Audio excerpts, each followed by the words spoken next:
தென்சென்னை மக்களவை தொகுதி பாஜக வேட்பாளர் தமிழிசை சவுந்தரராஜன் கோயம்பேடு சிவன் கோவிலிலிருந்து பிரச்சாரத்தை தொடங்கினார். அப்போது சாலையோரம் இருந்த கடை ஒன்றில் வடை வாங்கி சாப்பிட்டு UPI மூலம் பணம் செலுத்திய அவர் பிரதமர் மோடியின் சாதனையை விளக்க இதைவிட சிறந்த உதாரணம் இல்லை என்றார்.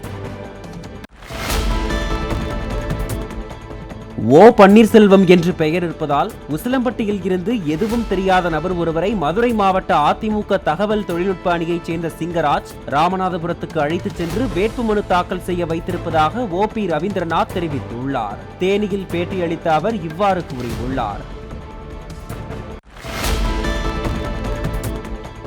ஸ்ரீபெரும்புதூர் மக்களவை தொகுதியில் போட்டியிடும் தமாக வேட்பாளருக்கு மாங்காட்டில் ஆதரவு திரட்டிய GK வாசன் சைக்கிள் சின்னத்துக்கு பதில் கை சின்னத்துக்கு வாக்களிக்குமாறு கேட்டு பின்னர் அதை சமாளிக்க முயன்றார். நம்முடைய மரியாதைக்குரிய வேணுகோபால் அவர்களுக்கு நீங்கள் எல்லாம் கை சின்னத்திலே ஒரு நிமிஷம் இருங்க. கையை நவுத்தீங்க, என்ன கையை நவுத்தீங்க? அடங்கப்பா, இது உலக நடிப்புடா சாமி. நீங்களும் உங்க கையை நவுத்துங்க. என்னென்ன சொல்றான் பாருங்க, கம்பி கட்டுற கதையெல்லாம் எழுத்து போடுறாங்க. வேணுகோபால் அவர்களுக்கு நீங்கள் எல்லாம் சைக்கிள் சின்னத்திலே வாக்களித்து அவர்களை பெருவாரியான வாக்கு வித்தியாசத்திலே வெற்றி பெற செய்ய வைக்க வேண்டும் என்று அன்போடு கேட்டு விடைபெறுகிறேன். நன்றி, வணக்கம்.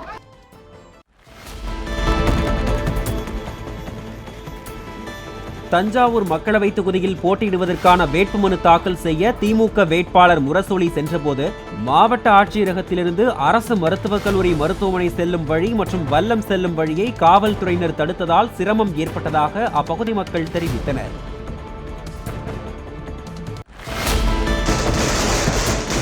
தனது தம்பி வெற்றி பெற வேண்டும் என்பதற்காகவே கன்னியாகுமரியை விட்டுவிட்டு தென்சென்னை தொகுதியில் போட்டியிடுவதாக தம் மீது முன்னாள் அமைச்சர் ஜெயக்குமார் கூறிய புகாரை தமிழிசை சவுந்தரராஜன் மறுத்துள்ளார்.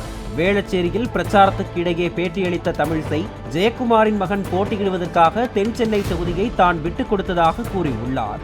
நான் மாநில தலைவராக இருக்கும்போது நான் தென்சென்னையை தான் கேட்டேன். ஆனா அவரோட பையனுக்கு தான் போன வாட்டி என் தம்பிக்கு நான் விட்டு கொடுத்தேன்னு இவர் சொல்றாரு. அவர் பையன் ஜெயவர்தனுக்கு தான் மாநில தலைவராக இருந்தும் நான் இந்த தொகுதியை விட்டுக் கொடுத்தேன். அது அவருக்கு நல்லா தெரியும். அதனால் இப்படி சீப் அரசியல் செய்ய வேண்டாம் என்று அண்ணன் ஜெயக்குமார் நல்ல பழக்கமானவர், நண்பர், இதை மாதிரிலாம் பேச வேண்டாம் என்று நான் கேட்டுக்கொண்டேன்.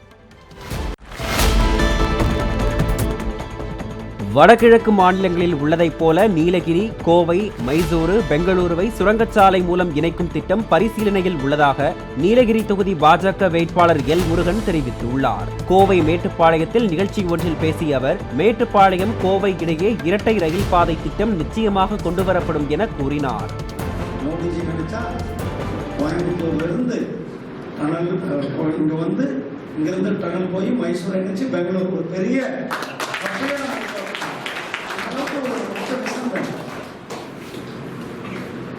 கோயம்புத்தூர் ஒரு பெரிய சிட்டி.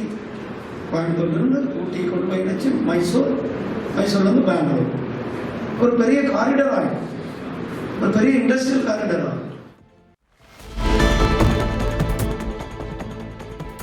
கரூர் வெங்கமேட்டில் அதிமுக வேட்பாளரை ஆதரித்து பிரச்சார வாகனத்தில் நின்று நடிகை விந்தியா வாக்கு சேகரித்து பேசிக் கொண்டிருந்த போது வாகனத்தின் உள்ளே உள்ள லிப்ட் பழுதானதால் பிரச்சாரத்தை பாதியில் நிறுத்தினார். பின்னர் கைகள் மட்டும் வெளியே தெரிந்த நிலையில் 2 விரல்களை காட்டி வாக்களிக்குமாறு கேட்டுக் கொண்டார்.